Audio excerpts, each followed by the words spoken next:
আলহামদুলিল্লাহ ওয়াসসালাতু ওয়াসসালামু আলা রাসূলিল্লাহ ওয়া আলা আলিহি ওয়া সাহবিহি ওয়া মাওয়ালা আম্মা বা'দ। সম্মানিত দর্শক শ্রোতা, আজকের বিষয়বস্তু হলো যতই কঠিন পরিস্থিতি দেখা দেখ ব্যক্তি, পারিবারিক, সামাজিক, রাষ্ট্রিক, আন্তর্জাতিক, পুরা জাতীয় পর্যায়ে আমাদেরকে যেই আদর্শের উপরে থাকতে হবে সেটা হলো ধৈর্য, স্থৈর্য।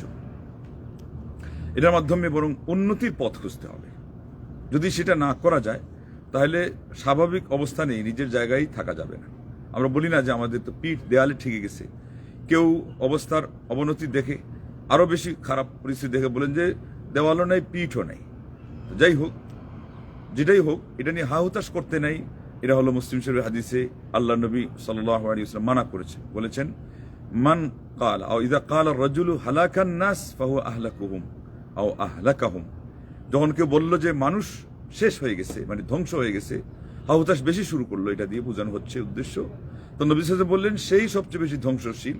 আর আরেকটা তার অর্থ হতে পারে এবং শব্দ ওইভাবে ভিন্ন, যে ফাহুয়া আহলাকাহুম, যে সেই বরং এই কথা বলে নৈরাশ্য দিয়ে অন্যদেরকে সে শেষ করে দিয়েছে। তার মানে কঠিন বিপদের সময় আমাদের লোকজনের একটা স্বভাব আছে, হাহুতাশ আরো বেশি হয়ে যায়। তো ওটা আল্লাহ নবী সাল্লাল্লাহু আলাইহি ওয়াসাল্লাম মানা করছেন, বলছেন এটা হলো নেগেটিভ দিক। থাকতে হবে আমাদেরকে পজিটিভ এবং আরো এগিয়ে যাওয়ার সংকল্প, পরিকল্পনা এবং দৃঢ়প্রত্যয়, ব্যবস্থাপনা, সেগুলো হাতে নিতে হয়। এর ভিত্তি হলো সূরা বাকারার আল্লাহ রাব্বুল আলামিন আমাদেরকে উপহার দিয়েছেন। কত নম্বর আয়াত? 153 নম্বর আয়াত। ইয়া আইয়ুহাল্লাযীনা আমানুস্তাঈনু বিস-সাবরি ওয়াস-সালাহ। হে মুমিন সম্প্রদায়, তোমরা সাহায্য কামনা করো। কিসের মাধ্যমে? দুইটা জিনিসের মাধ্যমে। একটা হলো ধৈর্য, আর একটা হলো সালাত। আল্লাহু আকবার। এটা হলো শক্তির উৎস। আপনি যখন হাহুতাশ বেশি করবেন, ওইটা আপনাকে আরো বেশি বিপদে ফেলে দেবে, বিভাগকে ফেলে দেবে, কিংকর্তব্য বিমূঢ় হয়ে যাবেন, অনেক স্মরণের জিনিস হারিয়ে ফেলবেন, আরো সমস্যা বেড়ে যাবে এবং সমাধানের পথ আর আপনি খোঁজার সেই শক্তিও পাবেন না, আপনার মধ্যে ওই এনার্জিও কাজ করবে না। রাগের কারণে হাদিস আসছে যে তাবি পর্যায়ের একজন, বেশিরভাগ সম্ভাবনা গালিবান, যে উনি বিকালবেলার তসবিহ ভুলে গেছেন। তার মানে ওটা রাগের মাত্রা বেশি হয়ে গেছিল। এইভাবে রাগ এবং বিরাগ, অনুরাগ, চিন্তা, দুশ্চিন্তা পর্যন্ত যখন পৌঁছে যায়, এগুলো মানুষকে তার দায়িত্ব থেকে সরিয়ে ফেলে। মুমিন হিসাবে আমাদের ওইটাতে সামান্যতম পা দেওয়া উচিত নয়, একটু স্থির থাকা উচিত নয়। এখান থেকে ওভারকাম করা, এখান থেকে আমাদেরকে অতিক্রম করে সামনের দিকে অগ্রসর হওয়া উচিত। তো ধৈর্য সম্পর্কে অনেক আয়াত, অনেক হাদিস আছে। আজকে আমি কিছু হিকমতের কথা, যেহেতু উপদেশ আল্লাহ নবী সাল্লাল্লাহু আলাইহি ওয়াসাল্লাম বলেছেন যে ইন্না মিনাশ শি'রি লা হিকমা, কবিতার মধ্যে উপদেশ রয়েছে, হিকমতের কথা রয়েছে। এই জন্য পাক ভারত উপমহাদেশেরই নয়, আল্লামা ইকবাল রাহিমাহুল্লাহ কবিতাগুলো আরবিতে অনুবাদ হয়ে এখন আরব সমাজেও সেখানে কি করছে, তাদেরকে দিক নির্দেশনা দিচ্ছে, তাদের আলো দিচ্ছে। তো ওখান থেকে কিছু বলবো। এর আগে আমাদের তো বড় বড় মনীষীরা রয়েছেন। ইমাম সুফিয়ান সৌরি, আল্লাহু আকবার, জাবালুন ফিল ইলমি ফিল হাদিস ওয়া ফিল তাফসীর ওয়া ফিল ফিকহ, আলিমান মওসুঈ, একজন বিশ্বকোষ পর্যায়ের আলিম, যদি বা তার বিশেষ বিষয় ছিল হাদিস এবং ফিকহ। কোনোটাতে তাকে মানে পিছানো বড় মুশকিল, এত বড় একজন আলিম, উভয়বিদ এই দিক থেকে, হাদিস এবং ফিকহের দিক থেকে। ইলমের পাহাড়, ইলমের সাগর, বিদ্যাসাগর যাদেরকে বলা হয় ইসলামের ইতিহাসে, তাদের মধ্যে অন্যতম একজন। তার কথাগুলো আমরা অনেক সময় কম আওড়াই, কম শুনি, কম রোমন্থন করি এবং সেখান থেকে এই জন্য আমরা উপকৃত কম হই। আল্লাহ ভীরুতা তার চরিত্র থেকেও আমরা নিতে পারি না। এত বেশি আল্লাহকে ভয় করতেন যে রাতের বেলা চক্ষু বন্ধ হয়ে গেলে, বাতি অফ হয়ে গেলে, কবরের আযাবের কথা, পরকালের কথা মনে রেখে দৌড় দিতেন বিছানা ছেড়ে, আর বলতেন আন্নার আন্নার, জাহান্নামের আগুন, জাহান্নামের আগুন, মানে যেন তিনি দেখতে পাচ্ছেন। আল্লাহর ভয়ে পেশাবের নালী দিয়ে রক্ত প্রবাহিত করছেন, পানি আসতেছে না। এই জন্য আজকালও দেখবেন যে কারো হয়তো বা কোনো ইনফেকশন নেই, কিন্তু মূত্রনালীতে দেখা যাবে যে আপনার দাহন হচ্ছে। এটার বড় একটা কারণ হলো খুব কঠিনভাবে উনি যে কোনো বিষয় নিয়ে, যে কোনো কঠিন পরীক্ষার এবং বুঝার যাতাকলে নিজেকে পিষ্ট মনে করে উনি ঘায়েল হয়ে গেছে, নার্ভাস হয়ে গেছে। এটা হওয়া যাবে না। মানুষ মাত্র দুর্বলতা আসতে পারে, সাময়িকের জন্য এটা আপনার উপরে চড়া হয়ে যেতে পারে, সাথে সাথে আপনি এটাকে অতিক্রম করার চেষ্টা করবেন। কি দিয়ে করবেন? এই যে অনেক উপদেশের বাণী আছে, তার মধ্যে একটা হলো ইবনে কাসিরের প্রথম খণ্ডের 620 পৃষ্ঠায় ইমাম সুফিয়ান আস-সাউরি রাহিমাহুল্লাহর কথা কোট করা হয়েছে, বলছেন যে সালাসাতুন মিনাস সাবরি, তিনটি জিনিস হলো ধৈর্যের অন্তর্ভুক্ত। লা তুহাদ্দিস বিওয়াজইকা ওয়ালা বিমুসিবাতিকা ওয়ালা তুযাক্কি নাফসাক। আল্লাহু আকবার। বলছেন যে তোমার যে কষ্টটা, এটা কাউকে বলতে যেও না। একেবারে প্রয়োজন যদি বাধ্য না করে, কোনো ডকুমেন্টারি কিছু প্রয়োজন আছে, তোমাকে উল্টা দোষারোপ করা হচ্ছে, তাহলে এটা আবার উল্টা নিজের মনের উপর কি করবে, প্রভাব ফেলবে যে আমি দোষী না, আমাকে দোষী করা হচ্ছে। তাইলে ওটা বললে যদি একটু লাঘব হয়। আজকাল দুনিয়ার মানুষ ওই ইনসাফটা পর্যন্ত করা জানে না। এই জন্য আগের যুগে ইবনে কুদামা আর শেষের দিকে ইমাম আলবানী রাহিমাহুল্লাহ দুইজন বলেছেন, আমার অকিঞ্চনের লেখাতে এটা পড়াতে এটা আসছে যে ওনারা কারো প্রশংসাও নিতেন না, কারো নিন্দাও নিতেন না। আর ফুদাইল ইবনে ইয়াজ বলছেন ততক্ষণ পর্যন্ত তুমি সেই দারাজাত সিদ্দিক আর আরেকটা হলো ইনাবা মুনিব ইলাল্লাহ এবং সাধনার একটা স্তর অন্য নাম দিয়ে হলো তিনি বলেছেন, যতক্ষণ হাত্তা তাস্তাউই ইনদাকা ও ইয়াস্তাউই ইনদাকা মাদহুন নাসি ওয়া যাম্মুহুম, তোমার নিকটে মানুষের প্রশংসাও যেমন তাদের নিন্দাও তেমন, কোনোটাতে তোমার কোনো কাজ হয় না, তুমি ওইভাবেই থাকো, প্রভাবিত হও না, প্ররোচিত হও না, ওই পর্যন্ত গেলে বোঝা গেল তুমি সিদ্দিকের স্তরে পৌঁছার একটা আশা করতে পারো। তাহলে আসনটা অনেক উঁচু, আর ওই পর্যায়ে পৌঁছাটা নিজেকে ওইভাবে করে তৈরি করে এটা অনেক কঠিন, কিন্তু চেষ্টা করলে আল্লাহর কাছে কোনো জিনিসই কঠিন নয়, চেষ্টা করতে হবে। উনি বললেন এটা কেন বললাম, যে ওই কথার সাথে সম্পৃক্ত, যে তারা নিন্দা করতে গিয়ে নিন্দা গ্রহণ করেন না, প্রশংসা গ্রহণ করেন না কেন, বলেছেন যে যারা প্রশংসা করে এরা আপনাকে মাথার উপরে তুলে আরো উপরে উড়িয়ে দেন, বেলুন গুড়ি বানিয়ে দেয়, তার মানে আপনি উঠতে থাকবেন, আপনার দুসার দেখবেন না। এর বিপরীতে যারা আবার নিন্দা করবে, সত্য মিথ্যা বলে আপনার নিন্দা করবে, আপনাকে পায়ের নিচে দলিয়ে দিবে, আপনি তখন শেষ, দুইটাতেই আপনি নিজেকে হারিয়ে ফেলবেন। আর ওইদিকে তো সুদূর পর হতে থেকে গেল সিদ্দিক হওয়ার আশা, অথবা আল ইনাবাহ এর স্তর, আল্লাহর প্রতি আপনি যে ধাবমান ব্যক্তি, একনিষ্ঠ ঐকান্তিক, ওইটা তো হারিয়ে গেল। তাইলে দুইটার দিকে তারা ভুগতে করতেন না, আসলে সালেফে সালেহিনের কেউ করতেন না। তাইলে বোঝা গেল এনারা এটা আমাদেরকে উপহার দিয়েছেন, তাদের অভিজ্ঞতা থেকে এটা বলেছেন। অভিজ্ঞতা থেকে অনেক কথা আমরা যখন শুনি আলিমদের কাছ থেকে, আমাদের কি বাড়ে, উৎসাহ বাড়ে, আল্লাহর প্রতি কান্নাকাটি করা, অভিমুখী হওয়া, এটা তো হাদিস কোরআনে আছে। কিন্তু অনেকদিন আর কোনো চর্চা না হলে আপনি ভুলে যান, কান্নাকাটিকে আপনি হারিয়ে ফেলেন, এবং অন্তরের যেই আল্লাহর প্রতি ধাবমান অবস্থা। কালকে রাত্রে দেখলাম যে মাশহুর হাসান, আল্লাহু আকবার, আল সালমান, ইমাম আলবানী রাহিমাহুল্লাহর অন্যতম ছাত্রদের একজন সিরিয়ান আলিম, উনি বলছেন যে ইমাম আলুসির রুহুল মাআনি এই কিতাবটা, এবং বলছে এটা মন্তব্য করেছেন, যেটা হলো সবচেয়ে বিস্তর ওনার কাছে পড়েছে, ধরা পড়েছে তাফসিরের ক্ষেত্রে। আর অন্যান্য বিষয় নিয়ে আনুষঙ্গিক আলোচনা করতে গেলে হয়তো আরো কিতাব পাওয়া যায়, আরো বিস্তর। তো বলছেন যে আমি তখন ছোটবেলা থেকেই পড়তেন। আল্লাহ বলছেন যখন আমার এটা বুঝে আসতো না, আমি আল্লাহর কাছে কান্নাকাটি করতাম। তো সাথে সাথে আপনি যুক্ত করেন ইমাম ইবনে তাইমিয়ার কথা, ইমাম বুখারীর কথা, বড় বড় আলিমদের কথা। এদের বেশিরভাগেরই কিন্তু বড় একটা হাতিয়ার ছিল আল্লাহর কাছে ঢুক করে কান্না করা। শাইখুল ইসলাম তো বিপাকে পড়ে গেলে কোনো জিনিস বুঝে না আসলে পরিত্যক্ত মসজিদে গিয়ে ধুলু মাখা করতে, শরীরকে ধুলু মাখিয়ে দিতেন, এইভাবে করে তালবানি হামাগুড়ি খেতেন। আর এরপরে বলতেন যে ইয়া রব্বা দাউদ আলিন আলাইয়াল মাসআলাতা কামা আলানতা আলা দাউদ আল হাদিদ, আমার উপরে বিষয়টাকে সহজ করে দিন, যেমন আপনি দাউদ নবীর উপরে আলা নবীনা ওয়া আলাইহিস সালাতু ওয়াত তাসলিম লোহাকে সহজ করে দিয়েছিলেন। আল্লাহু আকবার। আল ইনাবা ইলাল্লাহ, আল্লাহর প্রতি প্রত্যাবর্তন করা, ওয়া তাদাররু ইলাইহি ওয়াল ইবতিহাল, এটা হলো আকওয়া সিলাহিল মুমিন। মুমিন ব্যক্তির সবচেয়ে শক্তিশালী ওগুলো কি বললাম, তাহলে তাদাররু এবং ইবতিহাল, ঝুঁকরে কান্না, ওটা ওর ভিতরে শামিল, অনুনয় বিনয় করে মিনতির স্বরে কান্নাকাটি করা আল্লাহর কাছে। আরবিতে একটা কথা আছে, ইন্নামাল আহওয়াল তুজালু বিল ইবতিহাল, পরিস্থিতি কঠিন হলে এটাকে আল্লাহ রাব্বুল আলামিনের কাছে কান্নাকাটি করার মাধ্যমে, বিলাপ করে কান্না, মিনতির স্বরে কান্না শুধু আল্লাহর দরবারেই হবে, অন্য কোনো মানুষের কাছে নয়। মানুষ আপনাকে কি করতে পারবে? কিছুই করতে পারবে না। আপনাকে আরো বিভ্রান্ত করবে, আপনাকে আরো ক্ষতিগ্রস্ত করবে, সেও গুনাহগার হবে, আপনাকে আরো গুনার দিকে ঠেলে দিবে মানুষ। আজকালকার বেশিরভাগ মানুষের অবস্থা সেই। ইমাম আলবানী রাহিমাহুল্লাহর তিক্ত অভিজ্ঞতার কথা আজকেই পড়লাম। উনি বলছেন যে আল্লাহ পাকের নবী সাল্লাল্লাহু আলাইহি ওয়াসাল্লাম বলছিলেন যে বেশিরভাগ তার উম্মতের আয়ু 60 এবং 70-এর ঊর্ধ্বে। আরেকজন আলিম কথা বললেন যে তার যখন দেখলেন যে একটু ঊর্ধ্বে, তো আল্লাহ শুকরিয়া আদায় করে বললেন যে আল্লাহ আপনি আমাকে যখন আয়ু বাড়িয়ে দিয়েছেন, 70-এর ঊর্ধ্বে দিয়েছেন, তো এটার হক আদায় করার তৌফিক দিয়েন। আয়ু যাদের বাড়ে, আমল ভালো হয়, তাদের অন্তর্ভুক্ত করেন। যাদের আয়ু বৃদ্ধি পায়, আমল নষ্ট হয়ে যায়, আল্লাহ তাদের অন্তর্ভুক্ত আমাকে করেন না। কারণ হাদিসে আসছে উত্তম মুমিনকে মান তালা উমরুহু হাসুন আমালুহু, যার আয়ু বৃদ্ধি পাওয়ার সাথে সাথে তার আমল আরো সুন্দর হয়, আরো উন্নত হয়, উৎকৃষ্ট হয়, উন্নততর হয়, উত্তম হয়। আর এর বিপরীতে যার আয়ু বৃদ্ধি পাওয়ার সাথে সাথে তার আমল আরো অধঃপতনের দিকে যায়, তার মানে তাকেই অধঃপতনের দিকে ঠেলে দেয়। তার মানে তো বদভ্যাসে পরিণত হয়ে গেছে, মুদ্রা দোষে। এটা থেকে উদ্ধার পাওয়া বড় কঠিন। আর পাপ অনেক থাকতে পারে, তার মধ্যে একটা বিষয় আলাদা করে বলতে হবে যে এই পাপের মধ্যে একটা পাপ হলো যে সেটা কি, যে মানুষ যদি মানুষকে কষ্ট দেয়, অকারণে কষ্ট দেয়, এটা সুউল আদব বলা হয়। আর আজকালকার কষ্ট, আপনি বলবেন যে আপনি আমাকে কষ্ট দিয়েছেন, অথচ হতে পারে যে আপনি উনাকে, যিনি আমি বলতেছে যে কষ্ট পেয়েছে, উনি তাকে আরো ডবল কষ্ট দিয়েছে।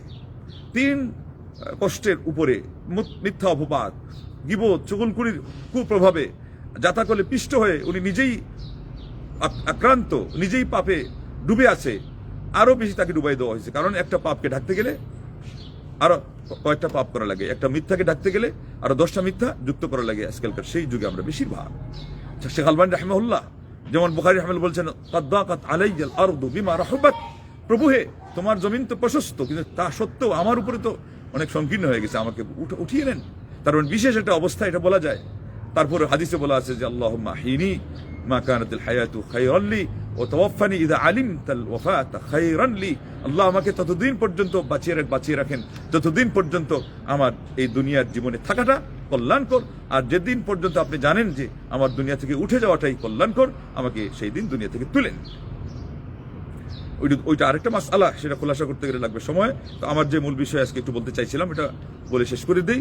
বলছেন যে তোমার কষ্টের কথা কাউকে বলবে না, তোমার বালা মুসিবতের কথা ওয়ালা বি মুসিবাতিক এটাও বলতে যাবে না, ওয়ালা তুজাক্কি নাফসাক তোমার নিজের সাফাই তুমি গাইতে যাবে না। এটাও আরেকটা জ্ঞানীদের অভিজ্ঞতা, যে ওনারা বলছেন যে ইচ্ছা করে আমরা নিজেদের সাফাই গাইতে যাই না। কেন? যে যার কাছে আপনারটা যে মানে কাজ দেওয়ার, সে না বললেই সে আপনাকে বুঝার কথা, আর যার কাজ দেওয়ার না, আপনি বললে আরো বুঝবে না, এমনকি আরো উল্টা বুঝবে যে উনি এখানে বলতে আসছেন কেন আমার কাছে, আপনাকে ছোট জানবে, এবং সে নিজেকে আরো উল্টা বিভ্রান্ত করবে, যে অহংকারে ফেটে পড়বে, আর এরপরে সে আরো ভুল বুঝবে। আপনার তো এটা দায়িত্ব নয়। যে আপনার সম্পর্কে ভুল বুঝতে অত মন্তব্য করতে উদ্যত, তার দায়িত্ব সে এটাকে নিশ্চিত হওয়া। সে যখন একচেটিয়া কথা শুনবে, অথবা এক পক্ষের কথাকে সে কিয়ামত পর্যন্ত ওইটাকে সে কান ভরে শোনার অভ্যাস তার আছেই, শুনেই যাবে। আরেক পক্ষের কথা ভালো মন্দ কশ্চিন কালো ভুলেও সে চিন্তা করবে না, তাইলে ওখানে আপনার চিন্তাটা খরচ করা অপচয়। আসলেহ ওয়াস্তাগিল বিমা ইউসলিহ ইয়াসলিহ, তাইলে তুমি ওইটা নিয়ে ব্যস্ত থাকো যেটা তোমার সংশোধনের কাজ দিবে। ইমাম শাফি রাহমাতুল্লাহ বলছেন, গায়াত রিদান নাসি গায়াতুল লা তুদরাক, মানুষের সন্তুষ্টি এটা এমন একটা লক্ষ্য যেটা পৌঁছাই যায় না। ইমাম যাহাবী রাহিমাহুল্লাহ এটা বলার পরে তার বলছেন, তাইলে তো ফাস্তাগিল বিমা ইয়ানফাউক ওয়ালা তুদাইয়্যি নাফসাক ফি তাজকিয়াতিহা, যে কোনো শব্দে উনি বলেছেন তার সারমর্ম, তার সামারাইজ হলো এটা। অতএব তুমি তোমার নিজের সংশোধনের কাজে, অথবা বলছেন মা ইয়ানফাউক, যেটা তোমার উপকারের জিনিস ওইটা নিয়ে তুমি ব্যস্ত থাকো, এখানে আর সময় নষ্ট করো না। এই প্রসঙ্গ তোমার সময় নিতে পারে না, সেটা তোমার হক রাখে না তোমার থেকে, যে সে তোমার কিছু পয়সা খরচ করার চেয়ে তোমার যে কথা এখানে খরচ করবা, ওটা আরো তুমি অযথা খরচ করছো, এখানে তুমি করবা না। ব্যস্ত থাকো, তোমার যেটা উপকার দেবে, তোমাকে যেটা আর একটু উন্নতির দিকে নিয়ে যাবে। এগুলো আলিমদের কথা, যাদের উপরে নূর আছে, আলো আছে, কারণ তারা আলিম ছিলেন, যাদের অন্তরে আল্লাহ নূর ঢেলে দিয়েছিলেন, যার ফলে তারা ইলিম শিখেছিলেন, ইলিমকে তারা আয়ত্ত করেছিলেন, ইলিমের উপরে তারা আমল করে বিশ্ববাজারে তারা শ্রেষ্ঠ হয়েছিলেন। আল্লামা ইকবালের অনেকটাই কথা আছে, সেগুলো বললে আমাদের কিছু শিক্ষা হবে। এটা ইকবালের কিনা অন্যদের, কিন্তু শিক্ষণীয় কথা, যে আমরা কোন সময় কোনটা করবো এটা যদি বুঝতে না পারি। যে এখন যে কথাটা বলা হলের মধ্যে এটা আছে। এখন আপনার কাজ হলো, যখন দেখবেন যে পরিস্থিতি এরকম, নিজেকে নিয়ে ব্যস্ত থাকা, নিজের উন্নতির, দুনিয়া আখিরাতে যেটা কাজ দিবে। বলছেন যে নাদা গির গায়ে সেজদো মে জব ওয়াক্ত কিয়াম আয়া, যখন সময় আসছে সে দাঁড়িয়ে যাবে, সময় আসছে সে কিয়াম করবে। কিয়ামুল লাইল উদ্দেশ্য হতে পারে, এবং যে কোনো কর্মব্যস্ততা এখানে উদ্দেশ্য হতে পারে, অ্যাক্টিভিটিস, সেটা সে আমলে আনবে। সে কোনো কাজ, ভালো কাজ প্র্যাকটিস করবে, যেটা করলে লাভ দিবে, তার হোক, পরিবারের হোক, সমাজের হোক, জাতির হোক। সেটা না করে সে বেওকুফ মানুষ, উনি তাকে আখ্যা দিলেন যে বোকা মানুষ, এখন সে টুকতেছে। তার মানে নামাজ, নফল নামাজ পড়া, এটা সব সময়ের জন্য কি না, এটা সব সময়ের জন্য মানানসই না, জুতসই না। এরপরে তিনি বললেন তার একটা বাং দ্বারা কিতাবের মধ্যে তার শেষের দিকে এসে বলছেন যে মসজিদ তো বানাদি সব্বর মে ইমা কি হারারত ওয়ালো নে মন আপনা পুরানা পাপি হ্যায় বরসো মে নামাজি বন না শিখা। অনেকে অনেক শব্দে বলেন, কিন্তু এটা একেবারে কিতাবি আকারে এইভাবে আসছে যে এবং সেই সাথে আসছে যে ইকবাল বড়া উপদেশক হ্যাঁ, উপদেশক এটা সংস্কৃত ভাষা, এখন দেখছি আমাদের বাংলা ভাষার সাথে মিলে গেছে উপদেশক, এটা নিয়ে সময় অনেক ব্যয় করা হয়েছে, এরপরে দেখছি এটা উপদেশক। ইনি লিখছেন ফার্সির মতো করে হামজা পে, এটা পা বললেও হয়, উর্দুতে ওইটা নাই, উর্দুতে আছে কিন্তু অন্য কোনো ভাষায় নেই, ইংলিশে পি হিসেবে আসে, আর এটা মূলত ফার্সিতে আসে। তো উপদেশক এখানে সংস্কৃতি আসে। ইকবাল তুমি তো অনেক বড় উপদেশদাতা, আমরা যাকে বলি জ্ঞানদাতা, নসিহত খয়রাতকারী। হ্যাঁ, মন বাতো মে মুহ লেতা হ্যায়, মানুষের মনের কিছু কথা বা উলুর সংশোধনী কথার মধ্যে তুমি খালি মুখ ধরতে যাও, কথা বলতে যাও, এরপরে নিজেকে দোষারোপ করতেছেন, আত্মসমালোচনা, সেখান থেকে আমাদের তাইলে শিক্ষণীয় আছে। তা এরপরে তিনি বললেন যে গুফতার কা ইয়ে গাজী তো বানা, কিরদার কা গাজী বন না শিখা। এ তো কথার গাজী হয়েছে, কথার এক্সপার্ট হয়েছে, কথা বলার সে বিশেষজ্ঞ হয়েছে, বক্তা, আলোচক, তারপরে উপদেশক, এই যে এখানে বলা হলো, কিন্তু সে বলছেন যে কার্যত সে কি করতে পারে নাই, আমলে সেটা হতে পারে নাই। তার মানে আমাদেরকে আগে এটা করতে হবে যে আমরা যেন আমলের দিক থেকে অগ্রসর হই, তাইলে আমাদের কি হবে, এই ধৈর্যের কথা আমরা যেটা চাচ্ছি, যেটা আয়ত্ত করব, যেটা একজন আরেকজনকে উপদেশ দিচ্ছি, সেটার দিকে আমাদের কি হবে, অগ্রসর হওয়া সহজ হবে, এই পথ সুগম হবে এবং আমাদের জীবনে সফল হওয়াটা সম্ভব হবে। इस्लाम की खुशी कोई पामाल कर गया, इस्लाम की खुशी कोई पामाल कर गया, दरियाए इम्बिसात चढ़ा था उतर गया।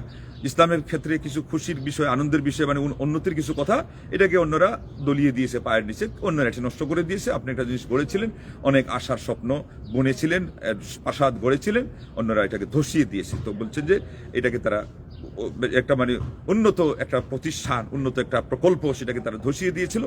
শিরাজায় সুকুন ও তামান্না বিখর গিয়া, আপনার যে আকাঙ্ক্ষা এবং যে শান্তির যেই আপনার পিয়াল, আমরা সুতা যাকে বলা হয়, এটা কি করছে, এটা বিক্ষিপ্ত হয়ে গেছে, মানে নষ্ট হয়ে গেছে। ও দিন গুজর গায়ে ও জামানা, তো বললেন যে ও দিন গুজর গায়ে ও জামানা বদল গিয়া। তার মানে যেটা সহজের দিন ছিল, আপনার স্বপ্ন যেটা বুনেছিলেন, যে প্রাসাদ আপনি তৈরি করেছিলেন বহু কষ্টে, এটা যখন আপনি দেখবেন, এই দেখার যে সময়টা চলে গেছে। বলছেন যে অন্যরা সহজতা করে যেটাকে গড়বে, ওটা আপনি হয়তো পাবেন না, না পাইলে আপনি নিরাশ হয়েন না, কারণ ওই দিন চলে গেছে। উনি বলছেন যে সময়টা শেষ হয়ে গেছে। আরেকজন সান্ত্বনা দেওয়ার জন্য বলেছিলেন না, এক বাচ্চা বলছিল যে আমাকে একটা আংটিতে খচিত করে রাখবো, এই উপদেশের বাণী, আর যে দুঃখের সময় আমি যাতে নার্ভাস বেশি না হয়ে যাই, আনন্দের সময় আমি আবার যাতে পাপের মধ্যে ডুবে না যাই, বা অতিরঞ্জন না করি, লঙ্ঘন না করি, কারো উপরে জুলুম না করি, কারণ মানুষ জুলুম কখন করে, গায়ে যখন শক্তি থাকে, আর এখানে পদবল সহ সব আছে, পুষ্টিকর খাদ্য তার কাছে এরকম মারি সবকিছু আছে, সব তার মনের চাহিদা সব আছে। এখন বলতেছে সুখে পড়লে আমরা বলি না অতি সুখী ভূতে কিলায়, ওই সময়ে যাতে আমি আদর্শের উপরে থাকতে পারি। আর বেশি কষ্টের সময় অনেকে কিন্তু নার্ভাস হয়ে যায়, ইমান পর্যন্ত হারা হয়ে যেতে পারে মানুষ, যে আল্লাহ আমার উপরে এত কঠিন পরীক্ষা দিলেন কেন, সে তার বুঝতে পারে না। তার কাছে ওই সমীকরণের যে বিদ্যা এবং সমীকরণের কথাগুলো অনেক সময় জানা থাকলেও ডায়েরিতে লেখা থাকে, অন্তরের গহীন বনে হয়তোবা এটে দেওয়া সেটে দেওয়া আছে, কিন্তু উনিও আনতে পারেন, আর শয়তান তো ওই সময় হারাই দিবে। এই জন্য ওই যে আগে বলা হয়েছে অতি নার্ভাস না হতে এবং অতি আনন্দে ফেটে না পড়তে। এটা কোরআনে বিভিন্ন শব্দ আল্লাহ পাক এটার প্রতি আমাদেরকে উপদেশ আরোপ করেছেন। তো যাই হোক, সেই জন্য ওই একজন জ্ঞানীকে বাদশা বলছিলেন যে আমার আংটিতে খচিত করবো, কথাটা আপনি বলেন যে সুখের সময় দুঃখের সময় দুইটাতেই কাজ দেবে, আমাকে আদর্শ লঙ্ঘন হওয়া থেকে বিরত রাখবে। তো উনি বললেন যে ইয়ে ওয়াক্ত গুজর যায়গা, এই সময়টা অতিক্রান্ত হয়ে যাবে। আল্লাহু আকবার। আজকে আমরা দেখেন, আমরা অনেক সময় আলিম ওলামা সহ, অনেক সময় যাদের কাছে দলিল আছে, অনেক পরহেজগার মুত্তাকি মানুষ সহ, দেখা যায় যে ওই কঠিন মুহূর্তে আমরা ঈমান ধরে রাখতে পারি না। তা আর না হলে আপনি এই উপদেশটা স্মরণ রাখেন যে এটা তো একদিন চলে যাবে। দেখেন না বাস্তবে জীবনে, আল্লাহু আকবার। তো বাস্তবে ওই সময় যদি এইটা মনে রাখা যায় যে, এবং আপনি বাস্তবে দেখছেন না জীবনে কত কোনো জিনিস কি স্থির থাকছে, কোনো রোগ আছে, কোনো সমস্যা আছে, হ্যাঁ মানুষের জীবনে লেগে থাকে, তা বেশিরভাগ কিন্তু আসে আর যায়। আজকে আসছে কালকে চলে গেছে, বা এক সময় আসছে এক সময় চলে গেছে। আপনি মনে করেছেন ভারী বোঝা হিসাবে আমার পিছনে লেগে আছে, আমাকে বোধহয় আর এটাতে উদ্ধার করা হবে না, বরং এটা যে আরেকটা কারণ, অশুভ লক্ষণ, এটা যে নিষেধ। ভালোটা বলবেন যে হ্যাঁ এটা আমার থাকবে এবং শুকরিয়া আদায় করবেন, থাকবে তো থাকবে, আরো বাড়বে। কিন্তু খারাপ যেটা, নেগেটিভ যেটা, এটা বলবেন যে না যাবে, একদিন যাবে, দুর্দিন সবসময় থাকে না, এটাই বলার কথা। তো এই জ্ঞানী বা ইনি কবিও ছিলেন, বলছেন যে এই সময়টা চলে যাবে, বাদশাহ এত খুশি হয়েছেন যে তাকে বহু দামি একটা পুরস্কার দিয়েছেন। আজকে আমাদের কাছে তো এই উপদেশের অনেকেরই প্রয়োজন, আমরা এটা কাজে লাগাই না। তো এখানে তার যে কবিতার শেষ কথা হলো, ইয়া ইলাহি हो इमाम वक्त का जल्दी ज़ुहूर काफिला इस्लाम का बेताज व बेसर हो गया। আল্লাহ, ইসলামের নেতৃত্ব দেওয়ার মতো একজন শক্তিশালী সুদৃঢ় দৃঢ়প্রত্যয়ী আদর্শ মানুষ আপনি তাড়াতাড়ি দেন, তার সময়টা নিয়ে আসেন।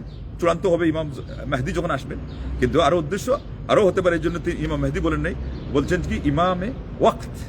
এবং আলহামদুলিল্লাহ দেখেন কবি সুন্নি, এই জন্য সুফিদেরও পরিভাষা ব্যবহার করেন নাই ইমামে জামান, আর এইটা সহ ইমামে মেহদি যেটা হলো শিয়াদের পরিবার, সেটাও ব্যবহার করেন না, ইমামে ওয়াক্ত। ক্রান্তিকালে একজন আমাদের দৃঢ় প্রত্যয়ী নেতার দরকার। এবং আব্দুল বলছিলেন না, নাহনু ইলা ইমামিন আও ইলা সুলতানিন ফাআলিন আহওয়াজ মিন ইলা সুলতানিন আও ইমামিন কাওয়ালিন।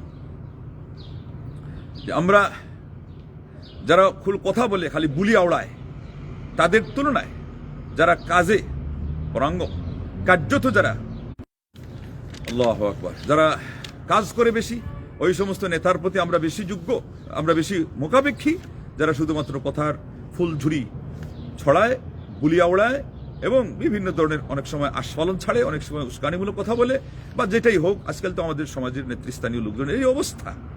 তো তার সেই কথাটা আজকের যুগে সহ, বরং আজকের যুগে অন্য যুগ সহ সবচেয়ে বেশি প্রয়োজন কিনা, যে কথা বলার মানুষ অনেক আছে, কাজের মানুষ নাই। লা ইলাহা ইল্লাল্লাহ, আল্লাহ, এই কথাগুলো আমি আমাকে উদ্দেশ্য করে আগে বলছি, তুমি আমাকে এর উপর আমল করার তৌফিক দান করো। এবং তারপরে পরে যারাই তোমার দিনের কাজে আছে, যারা দিনের কাজ করতে চায়, যে যে পরিসরে, তাদেরকে সঠিক শুদ্ধ আকীদা বিশ্বাসে আগে তুমি ধন্য করো এবং সুন্নাহ মোতাবিক আমল করার সেই পরিবেশ তৈরি করে দাও। এবং আমাদেরকে আল্লাহ তোমার দিনের খাঁটি এই আমলকারী দায়ী ইলাল্লাহ হিসাবে কবুল করো, গুনাহ খাতা মাফ করে দাও, বিপদ আপদ দূর করো, অসুখ বিসুখ নিরাময় করো। আল্লাহ, যারা দুনিয়াতে বেঁচে আছি ইমান এবং ইসলামের উপরে শেষ অবধি অটল রাখো, অবিচল রাখো। যারা মারা গেছেন আল্লাহ, কবরের জীবনে তাদেরকে তুমি সুখে রাখো। আমাদের দায়ী ইলাল্লাহদের মধ্যে অনেকেই মারা গেছেন। কিছুদিন আগে একজন আব্দুর রহিম নামে সাজার ইসলামী সেন্টারে ছিলেন, জামালপুরের মদিনা ইউনিভার্সিটির লেখাপড়া করা একজন আলেম, বয়সে তত বেশি না, কিন্তু আল্লাহ রাব্বুল আলামিন সময় হয়েছে, তার কাছে এটাই নির্ধারিত সময় নিয়ে গেছেন। আল্লাহ যেন তার কবরকে জান্নাতের বাগানে পরিণত করেন। 1 বছর 1.5 বছর হয়েছে আমার বাবা মারা গেছেন, আল্লাহ যেন তার কবরকে জান্নাতের বাগানে পরিণত করেন। 2 বছর 2.5 বছর হয়েছে আমার বড় ভাই মারা গেছেন। এভাবে করে আরো কত মুসলমান যারাই আল্লাহ আমাদের রক্তের সাথে সম্পৃক্ত কিংবা দিনের সাথে এই হকের কাফেলায় সম্পৃক্ত ছিল আর দুনিয়া থেকে মারা গেছে, আল্লাহ তাদের কবরকে তুমি জান্নাতের বাগানে পরিণত করো। আর সে দুনিয়ার যে জায়গা থেকে হোক, সে আরবি ভাষী না বাংলাভাষী না উর্দু ভাষী না ইংলিশম্যান না অন্য কোনো ভাষাভাষী, দাওয়া ইলাল্লাহর সুবাদে যারাই আল্লাহ আমাদের সাথে বিশেষ করে পরিচিত দেবেন, দিনের কাজে তারা সহযোগিতা করেছে কোনো কথা দিয়ে, কোনো আচরণ দিয়ে, আল্লাহ তুমি তাদেরকে উত্তম বদলা দান করো। এবং যারা যে কোনোভাবে এখন পর্যন্ত অনেক দিক থেকে তারা পিছিয়ে আছে, আর আরো বড় সমস্যা হলো তারা মনে করছে যে আমরা অনেক অগ্রসর হয়ে গেছি, ভাইগুলো ধোকার মধ্যে আছে, ধারণার মধ্যে আছে। এই দুনিয়ার জীবনটাকে তুমি বলেছো ফালা তাগুররান্নাকুম হায়াতুদ দুনিয়া ওয়ালা ইয়াগুররান্নাকুম বিল্লাহিল গারুর, তোমাদেরকে দুনিয়ার জীবন যেন ধোঁকাগ্রস্ত না করে, আর আল্লাহ থেকে অন্য কোনো ধোঁকাদানকারী জিনিস যেন তোমাদেরকে আল্লাহ থেকে ভ্রষ্ট না করে, আল্লাহ থেকে সরিয়ে না দেয়। আল্লাহ এই ধরনের জিনিস থেকে আমাকে আগে উদ্ধার করো। যারাই আক্রান্ত আছে যে কোনোভাবে আল্লাহ এখন সীমাবদ্ধতার মধ্যে আছে, আবদ্ধ আছে, আল্লাহ এদেরকে ওভারকাম করার তৌফিক দান করো। আল্লাহ তামাম জাহানের মুসলমানদের দরদ নিয়ে আমাদেরকে কথা বলার তৌফিক দাও। কাউকে গায়েল করা, কোণঠাসা করা, উদ্দেশ্য করে বলা, বিশেষ কোনো কারণ ছাড়া হলে, এগুলো থেকে এই অভ্যাস যদি থাকে আল্লাহ, এর থেকে তোমার কাছে আমি উদ্ধার চাই, নাজাত চাই, মুক্তি চাই। আল্লাহ হেদায়েতের আলো দিয়ে আমার অন্তরকে আলোকিত করো, পুলকিত করো, আমার শরীরকে, মনকে, অঙ্গ প্রত্যঙ্গকে, আমাকে, আমার পরিবারকে, প্রতিবেশীদেরকে, আমার বন্ধু সার্কেলে যারাই আছে আল্লাহ, অনলাইনের সুবাদে অনেক বড় প্রশস্ত একটা বলয় আছে দেখা যায়, যারা অনেক সময় শোনেন, বেশিরভাগ নিয়মিত না শুনলেও, তো যারাই মুটের উপরে আমার কথাটা শুনেন, আমল করতে চান, আল্লাহ তাদেরকে সহ আল্লাহ আমি দোয়া করতেছি, সবাইকে তুমি বেশি বেশি করে পুণ্যের তৌফিক দান করো, পাপ থেকে আল্লাহ তুমি উদ্ধার করো, আল্লাহ হেফাজত করো, সব ধরনের গুমরাহি থেকে, দাজ্জাল এর ফিতনা থেকে যদি এসে থাকে এর থেকে রক্ষা করো, এর আগে সেমি দাজ্জালের সব ধরনের ফিতনা থেকে আল্লাহ তুমি রেহাই দাও, দুনিয়া আখিরাতে আমাদেরকে কামিয়াব করো, সর্বোচ্চ ভালোটা কোয়ালিটি সম্পন্ন ইলম এবং আমল এবং দাওয়া ইলাল্লাহ সে উত্তম পদ্ধতি আল্লাহ আমাদেরকে তুমি নসিব করো এবং আমাদেরকে জান্নাতুল ফিরদৌসের অধিবাসী করো। আমিন। ওয়া আখিরু দাওয়ানা আনিল হামদুলিল্লাহি